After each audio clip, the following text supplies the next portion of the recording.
Saudara Anda menyaksikan Kompas Bisnis bersama saya Putri Oktaviani. Survei Badan Pusat Statistik atau BPS bilang ongkos transportasi Indonesia sangat tinggi dan jadi beban biaya hidup masyarakat. Ongkos yang dikeluarkan rata-rata per bulan melampaui angka ideal porsi ongkos transportasi dari biaya hidup.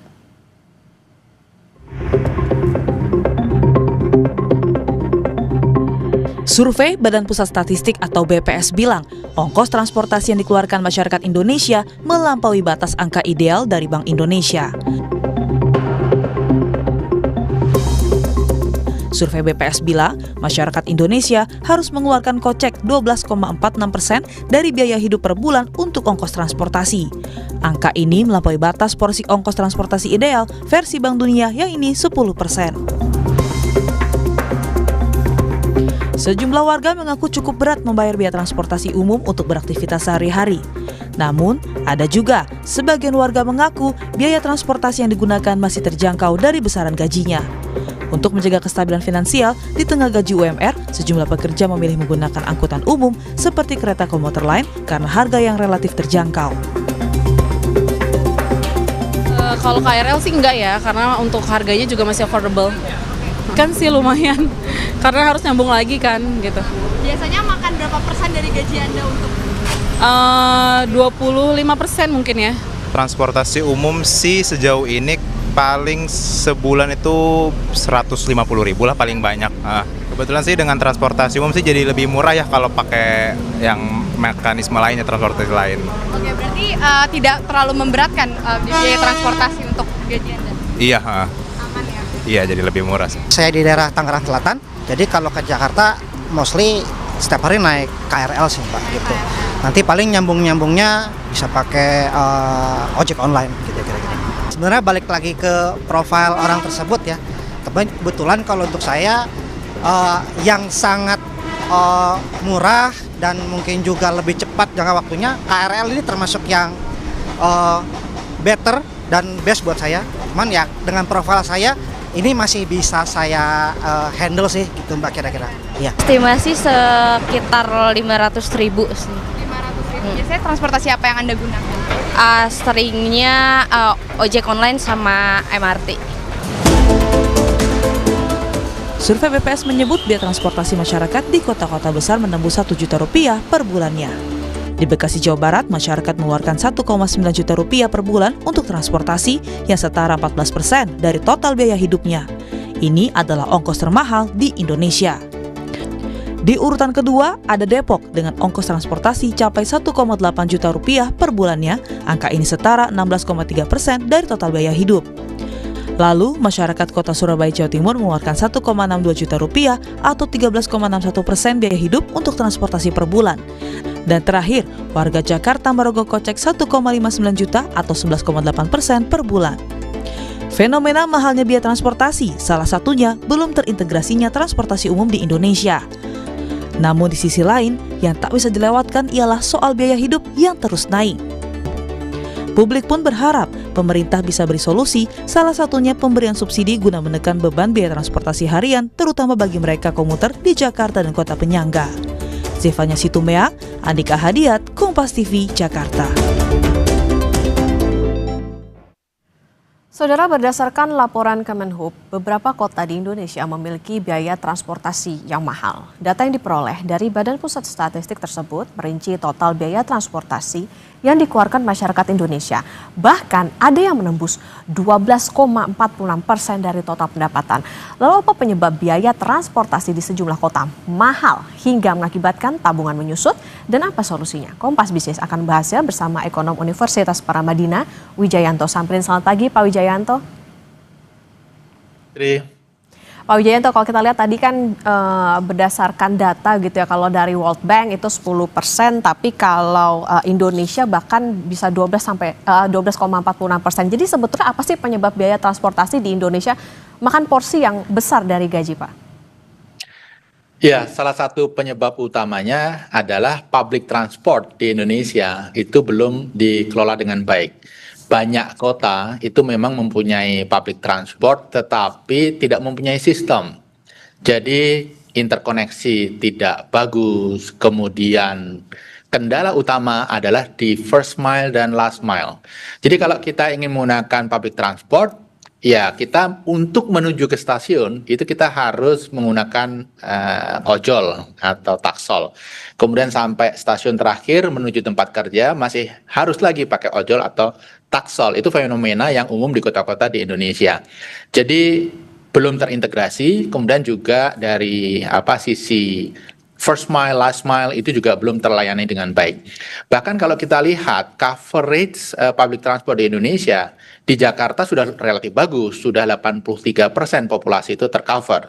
Tetapi kita keluar dari Jakarta, Jabodetabek misalnya, itu baru 23%. Lebih jauh lagi pasti lebih rendah, sehingga biaya transportasi relatif lebih mahal. Belum lagi kalau kita lihat di Indonesia ini kan orang tinggal rata-rata jauh dari tempat kerja, sehingga jarak itu sendiri sudah berbanding lurus dengan biaya transportasinya, begitu. Apalagi kalau mereka tidak tinggal di daerah yang tercover oleh public transportasi. Itu Mbak Putri, sebab-sebab utamanya. Oke, berarti bisa dikatakan begini Pak, ini ada semacam mobility trap ya, jadi ada semacam jebakan mobilitas karena masyarakat ya ibaratnya nggak ada pilihan lain gitu, karena rumahnya jauh, jadi first mile, last mile-nya itu tadi ya harus terpaksa ngeluarin ongkos yang lebih besar gitu, misalnya untuk ojek dan lain sebagainya. Iya. Ada satu hal yang sifatnya sistematis dan ini harus diperbaiki di Indonesia, di mana pengembangan kota, pembangunan kawasan industri, kawasan komersial, perkantoran, kemudian kawasan rumah tinggal itu tidak terintegrasi dengan pengembangan jaringan transportasi, sehingga seringkali rumah, kemudian kantor itu dibangun di tempat-tempat yang sulit dijangkau oleh layanan transportasi publik, sehingga ini menjadi kendala. Oke, berarti masalahnya adalah soal tadi bagaimana integrasi yang tidak sepadan gitu dengan perkembangan atau pembangunannya. Nah, Pak Wijayanto, berarti apakah ini menjadi salah satu penyebab utama tabungan masyarakat ini menyusut di Bekasi, Depok misalnya ongkos transportasinya kan lebih dari 10% pendapatan karyawan? Iya. Ini salah satu sebab utama yang disampaikan oleh BPS itu kan baru biaya transportasi yang ditanggung oleh si karyawan. Berapa persen dari penghasilan. Kalau kita masukkan biaya transportasi yang ditanggung oleh anak-anaknya yang sekolah, istrinya, angkanya bisa jauh lebih tinggi, bisa 20% bahkan 30%, karena data lain menyatakan angkanya setinggi itu. Jadi apa yang disampaikan oleh Mbak Putri benar. Biaya transportasi yang mahal ini membuat masyarakat tergerus income-nya, sehingga untuk saving, untuk tabungan itu sangat minimal. Oke, itu tadi kalau misalnya bicara soal bagaimana tabungan. Nah, ini kalau misalnya bicara soal ongkos transportasi ini jadi ada pengaruhnya nggak Pak soal daya beli ke masyarakatnya? Oh, sangat. Karena kan ongkos transportasi ini adalah ongkos yang tidak bisa dihilangkan. Masyarakat beraktivitas kan perlu mobilitas. Dan disitulah biaya transportasi harus dikeluarkan. Sehingga biaya transportasi yang tinggi ini kemudian mengurangi spending masyarakat untuk hal-hal yang lain. Misalnya untuk beli kebutuhan dan lain sebagainya. Sehingga daya belinya memang tergerus. Jadi yang tergerus tidak hanya daya beli tetapi juga kemampuan untuk melakukan investasi di masa depan. Apakah itu dalam bentuk saving atau investasi yang bisa dilakukan seketika. Jadi memang impact-nya luar biasa, Mbak Putri. Okay. Belum lebih, kalau kita sedikit lebih luas ya, biaya transportasi orang di Indonesia mahal, biaya logistik itu juga mahal. Jadi di Indonesia ini banyak sekali resources yang terserap untuk membiayai mobilitas orang dan mobilitas barang. Biaya logistik kita 23% PDB. Jadi kalau kita bisa mengefisienkan mobilitas barang dan mobilitas orang, sebenarnya banyak sekali dana yang bisa dialokasikan untuk hal-hal lain yang lebih bermanfaat. Oke, Pak, tadi kan kalau kita melihat banyak orang yang tinggalnya misalnya di penyangga Jakarta begitu ya, mereka salah satu bebannya yaitu tadi soal ongkos, gimana mereka harus menekan, harus bisa utak-atik nih pendapatan untuk bisa memenuhi kebutuhan sehari-hari. Nah, itu kan kalau di Indonesia, terkhusus di Jakarta. Nah, gimana dengan di negara lain sebetulnya, Pak Wijayanto? Apakah terjadi yang sama atau justru transportasinya lebih memadai begitu? Ya, banyak kota besar di dunia itu mencoba mentransformasi diri dengan membangun jaringan public transportasi yang seefisien mungkin. Kalau kita berbicara di negara-negara barat, Eropa begitu ya, itu rata-rata sekitar 1% hingga 4% biaya transportasi rasio terhadap income mereka. Yang relatif mahal di kota seperti London gitu ya. Tetapi kalau kita lihat di ASEAN, itu beberapa negara tetangga memang relatif tinggi juga. Misalnya kalau kita berbicara Kuala Lumpur itu sekitar 7%, Bangkok itu sekitar 10%, Manila itu sekitar 5%. Tetapi ada negara tetangga kita seperti Singapura yang dia melakukan perencanaan dengan matang sehingga rasio pengeluaran transportasi terhadap income masyarakat itu hanya 1,9%. Karena perencanaan yang bagus, jadi public transport itu bisa menyentuh perumahan-perumahan, komplek residential area, hingga perkantoran, hingga kawasan industri, hingga kawasan komersial. Sehingga ini membuat lebih efisien, tidak hanya dari sisi biaya, tapi juga dari sisi waktu, sehingga produktivitas nasional melejit luar biasa. Oke, ada perencanaan yang sebetulnya juga harusnya lebih matang juga nih dari pemerintah. Pak Wijayanto nih, tadi kalau bisa kita bicara soal first mile, last mile. Nah, ada masyarakat yang juga memilih justru menggunakan kendaraan pribadi karena secara hitung-hitungan mungkin kalau tadi bicara soal first mile last mile-nya kayaknya lebih murah gitu. Jadi sekali jalan langsung gitu untuk pengeluarannya. Nah, ini apakah semudah itukah Pak untuk sekarang kan juga pemerintah menggalakkan misalnya ayo naik transportasi umum dan lain sebagainya. Problemnya di mana sih Pak? Ya, kalau kita hitung rupiahnya public transport itu kecenderungannya lebih murah daripada kendaraan pribadi. Bayangkan kalau kendaraan pribadi kita harus mengeluarkan untuk bensin, kemudian untuk investasi kendaraan, untuk parkir, belum lagi kita harus hitung juga energi yang dikeluarkan untuk mengemudikan kendaraan itu. Belum lagi kalau mereka yang naik sepeda motor itu risiko terekspos polusi udara kota yang sangat buruk itu juga merupakan biaya yang sebenarnya harus ditanggung tetapi memang tidak kelihatan. Dan kendaraan pribadi itu tidak hanya membebani si pemakai tapi juga pemerintah. Bayangkan fasilitas yang harus disediakan oleh pemerintah untuk menampung kendaraan pribadi. Tidak hanya jalan, fasilitas parkir, dan lain sebagainya. Jadi, kalau kita berbicara kota modern, public transportation itu adalah suatu yang wajib. Solusi yang paling penting. Tidak ada kota besar di dunia yang bisa survive tanpa mengandalkan transportasi umum yang efisien. Oke, Pak Wijayanto di Jakarta misalnya ya, ini kan kita tahu ada Jaklingko jadi salah satu solusi biaya transportasi mahal.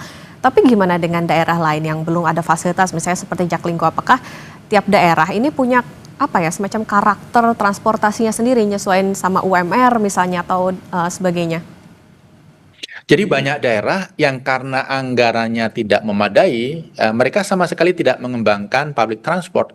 Jadi dilepas begitu saja, sehingga yang terjadi adalah inefisiensi. Nah, saya rasa apa yang dilakukan Jakarta ini bisa menjadi model untuk dilakukan di kota-kota lain. Tetapi begini, biayanya kan memang mahal, betul mahal. Tetapi kalau itu dilakukan secara bersama, terkoordinasi, bisa jadi lebih murah. Misalnya, terkait sistem, tidak usah bikin yang baru, tetapi apa yang sudah dilakukan di Jakarta, di copy and paste aja di kota-kota lain. Kemudian bagaimana dengan fleetnya, armadanya? Ya, kalau satu kota misalnya membeli bis listrik hanya 10, itu kan pasti mahal.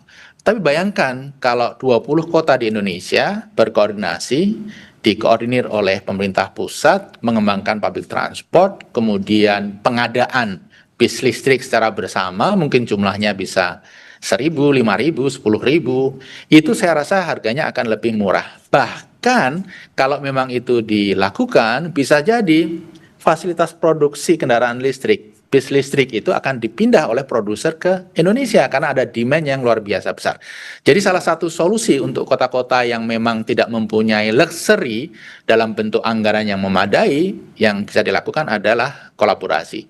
Saya rasa apa yang dilakukan Jakarta ini bisa di copy and paste dan dikerjasamakan, dikolaborasikan dengan kota-kota lain di Indonesia, Mbak Putri. Oke, tapi artinya sekarang sudah berjalan belum sih Pak terkait dengan integrasi ataupun juga kerjasama antar pemerintah daerah itu? Saya rasa kalau kita lihat apa yang terjadi di Jakarta, Pemda DKI kan kemudian melakukan ekspansi layanan. Jadi Jaklingko tidak hanya melayani DKI saja, Jakarta saja, tapi juga ke kota-kota penyangga. Kenapa itu dilakukan? Ya karena DKI butuh resources, butuh orang-orang dari kota penyangga untuk datang ke DKI sehingga DKI sebagai kota masih tetap relevan begitu ya. Tetapi ke depan saya rasa masing-masing kota satelit bahkan kota-kota yang jauh dari Jakarta itu layak untuk mengembangkan sesuatu yang sama. Tapi kembali intinya adalah koordinasi dan pengembangan sistem yang sudah teruji. Karena seringkali begini Mbak Putri, ketika satu daerah ingin mengembangkan public transportasi yang mereka melakukan trial and error tentang sistem, tentang teknologinya. Kalau memang sudah ada yang teruji, saya rasa ada baiknya di copy and paste dengan ditambah inovasi di sana-sini. Oke, koordinasi dan pengembangan sistem itu jadi PR terutama ya untuk kota Jakarta maupun juga kota-kota lainnya, terutama penyangga. Pak Wijanto, Direktur Jenderal Integrasi Transportasi dan Multimoda Kementerian Perhubungan Rizal Wasal nih menilai solusi biaya transportasi mahal nggak melulu dengan menurunkan tarif, tapi melalui peningkatan pendapatan masyarakat. Nah ini jadi solusi yang quick win nggak sih Pak? Atau sebetulnya ya itu tadi balik lagi ya integrasinya juga, tapi juga pembenahan dari pemerintah juga soal bagaimana transportasi. Ya, saya rasa apa yang disampaikan itu ada benarnya, tetapi ini sangat long term. Kalau solusi jangka panjang, itu memang income dinaikkan. Tetapi kalau solusi jangka pendek dan menengah kan pengembangan transportasi yang lebih efisien. Ini menarik Mbak. Biaya transportasi, tadi Mbak membacakan di Bekasi 1,9 juta per bulan. Itu mewakili kira-kira 12%, 14% pendapatan masyarakat Bekasi. Di New York itu juga biayanya hampir sama, 132 US dollar per bulan. Kalau dirupiahkan kira-kira 1,9 juta. Tetapi di sana hanya mewakili 1,9% dari income. Artinya biayanya sama, tapi karena income di sana lebih tinggi, proporsinya jadi terasa kecil. Jadi apa yang disampaikan oleh Pak Dirjen ada benarnya, tetapi ini adalah langkah yang jangka panjang. Oke, itu jangka panjang. Jangka pendeknya kira-kira apa Pak yang bisa dilakukan untuk pemerintah selain tadi pembenahan sistem itu? Jangka pendeknya adalah membangun public transportasi, kemudian membangun sistemnya, kemudian melakukan disinsentif bagi mereka yang akan menggunakan kendaraan pribadi. Misalnya salah satu yang gampang dilakukan, quick win adalah meningkatkan biaya parkir. Dilipatkan gitu ya, sehingga mereka yang mau pakai kendaraan pribadi kemudian berpikir ulang dan ada kecenderungan untuk kemudian memilih public transportasi. Karena salah satu alasan kenapa public transportasi ini agak lambat berkembang di Indonesia adalah ketika dikembangkan kadang-kadang masyarakat sendiri tidak serta-merta mau memanfaatkan. Padahal kalau masyarakat antusias memanfaatkan itu cost per unitnya, cost yang ditanggung oleh per penumpang bisa turun. Kemudian faktor yang lain, pemerintah seringkali lupa, Mbak Putri. Ingin mendorong masyarakat menggunakan public transportasi, tetapi yang dibangun hanya halte, kemudian disiapkan bis, tidak disiapkan trotoar yang memadai. Padahal di Jakarta saja, setiap penumpang itu jalan 1,5 kilo. Dari rumah menuju halte paling dekat gitu ya, dari halte menuju kantornya rata-rata 1,5 kilo, itu survei beberapa tahun yang lalu. Nah kalau trotoarnya tidak memadai, tidak nyaman, tidak aman, ya mereka pasti tidak akan melihat itu sebagai pilihan. Jadi pengembangannya memang harus komprehensif, journey experience dari penumpang sendiri harus dipikirkan. Oke, kalau dari kacamata seorang ekonom gitu Pak, sebetulnya sekarang sudah memadai belum sih Pak adanya ketersediaan transportasi ke masyarakat, terutama tadi kalau masyarakat ya takut juga nih misalnya dia punya mimpi kerja di Jakarta tapi biaya transportnya agak gede dibandingkan dengan misalnya biaya hidup yang lainnya. Oh masih jauh dari memadai, tadi kita sudah singgung, Jakarta saja yang sudah bekerja keras untuk mengembangkan public transport baru mengcover 82% populasinya. kota-kota di luar Jakarta, di kawasan Jabodetabek baru 23%. Bisa dibayangkan kota-kota lain pasti angkanya sangat rendah. Jadi PR pemerintah untuk mengembangkan infrastruktur dan fasilitas public transport memang masih besar ya. Ini harus menjadi salah satu fokus. Secara paralel ya masyarakat memang perlu di-encourage untuk lebih memanfaatkan public transportasi.